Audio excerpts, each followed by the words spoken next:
C'est la saison des festivals et tu n'as toujours pas de t-shirt potable pour ton groupe favori? Et bien aujourd'hui, on va y remédier.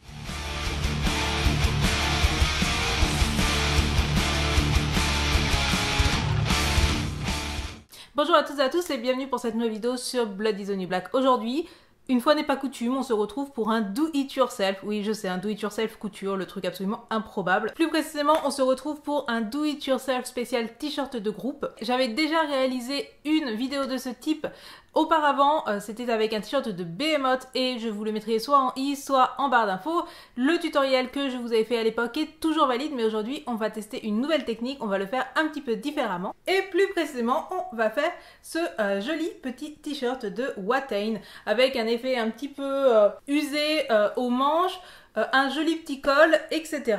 Du coup, si vous aussi vous avez des t-shirts de groupe qui ne vous conviennent absolument pas, qui sont soit mal coupés, soit beaucoup trop grands, soit des t-shirts de mecs, etc., eh bien je vous invite à regarder ce petit do-it-yourself. Évidemment, un gros disclaimer, on est sur du do-it-yourself niveau 0, je suis absolument incapable de faire quoi que ce soit en couture. Si vous voulez des vrais do-it-yourself, des do-it-yourself un petit peu plus shadés, avec vraiment un bel effet, un beau rendu, etc., vous pouvez aller voir les vidéos de Rayel qui fait des très très bons do-it-yourself, sauf que ça implique de la couture. Du coup, eh bien ce n'est pas mon genre, moi je me contente de mes petits ciseaux et d'une fourchette. Vous allez tout comprendre. Donc voici le t-shirt. Le premier problème, c'est l'absence de décolleté et aussi le fait qu'il est très serré au niveau des hanches, ce qui fait que ça donne une espèce de bourrelet au niveau du ventre vraiment dégueulasse. Avec un crayon blanc, on va libérer au niveau des hanches, donc je marque en le portant sur moi pour être sûr de mes mesures et on va bien sûr marquer le décolleté. J'utilise un crayon à maquillage, mais vous pouvez aussi utiliser de la craie ou n'importe quel autre crayon blanc. Ensuite, il est temps de quitter le t-shirt et de commencer le do-it-yourself. Il vous faut juste retenir là où vous avez fait vos marques et moi je dessine ce que je vais faire. Je vais ce coup-ci garder le col et essayer de faire juste un dégradé en V mais en gardant le col pour donner un aspect un petit peu plus, je sais pas, plus travaillé. Bref, j'ai vu ça dans une vidéo donc je me suis dit que j'allais faire ça, ça allait être cool.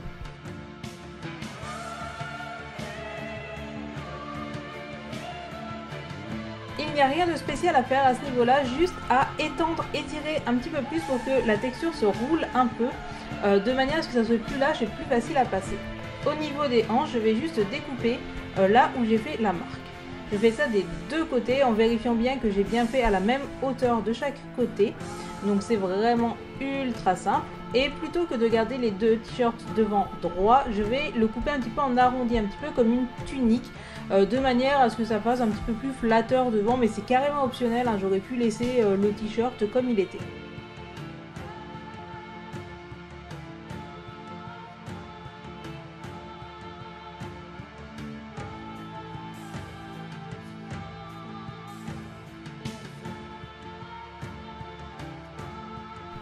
Ensuite, entre en jeu la fourchette. Donc ça, c'est une astuce que j'ai prise sur les vidéos de Rayel. Pour faire un effet un peu destroy, il conseille d'utiliser une fourchette et de juste passer ses nerfs sur le vêtement. Donc je vous invite à prendre une fourchette et à détruire votre vêtement en pensant, je sais pas, à votre patron, à votre voisin, voire à Geoffrey Baratheon ou à Dolores Umbridge. Donc j'en fais à certains endroits, donc autour du col, au niveau des manches. J'ai choisi de laisser les manches telles quelles parce qu'elles me semblaient plutôt pas trop mal coupées. J'en fais aussi dans le bas comme si je m'étais accrochée au niveau de la ceinture. Et après c'est vraiment à vous de voir. Ici vraiment le devant, il y a quand même pas mal de dessins et derrière aussi, du coup j'ai pas fait trop de trous. Mais si vous avez un t-shirt beaucoup plus simple avec juste le logo par exemple au niveau de la poitrine, vous pouvez tout à fait faire plein d'autres trous, etc. Les filocher beaucoup plus que ce que j'ai fait. Donc une fois que je suis satisfaite de mes trous, eh bien c'est la fin de ce do it yourself vraiment très simple comme vous avez pu le constater.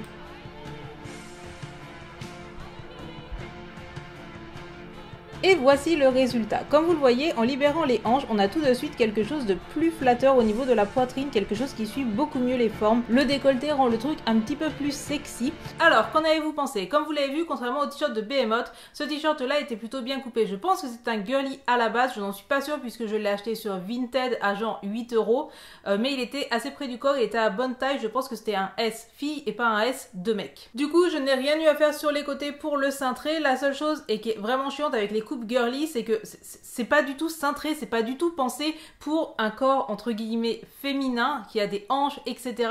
Les girly, c'est juste les tailles mec mais en plus petit. Merci mais non. Du coup, le fait de couper sur les côtés permet du coup d'être moins serré au niveau des hanches, et si on est moins serré au niveau des hanches, ça fait que ça va plus épouser la forme du corps, épouser la poitrine, épouser le ventre, au lieu de faire cette espèce de vieux truc dégueulasse là en bas. C'est un t-shirt qui était assez simple à faire et que je vais évidemment porter au motocultor, hein, puisque le motocultor là c'est dans 4 jours, il pleut des cordes chez moi, donc j'espère qu'il fera beau en Bretagne. J'ai été très contente de faire ce do it yourself qui était vraiment ultra simple, mais j'espère juste que ça vous donnera des idées si vous aussi vous râlez sur l'absence de t-shirt pour nana bien coupé. Si vous avez regardé jusqu'à là, vous pouvez passer sur Utip, regarder une petite pub de 30 secondes qui me donnera quelques centimes qui permettront d'aller m'acheter des galettes patates, même si en ce moment Utip semble pas mal buggé.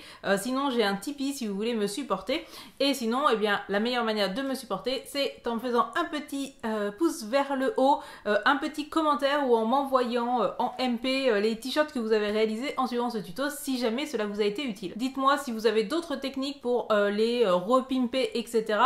Si ça implique pas de couture, c'est mieux, vous l'aurez compris. Sur ce, en attendant la prochaine vidéo, n'oubliez surtout pas d'allumer la lumière et on se dit à très bientôt. Tchuss!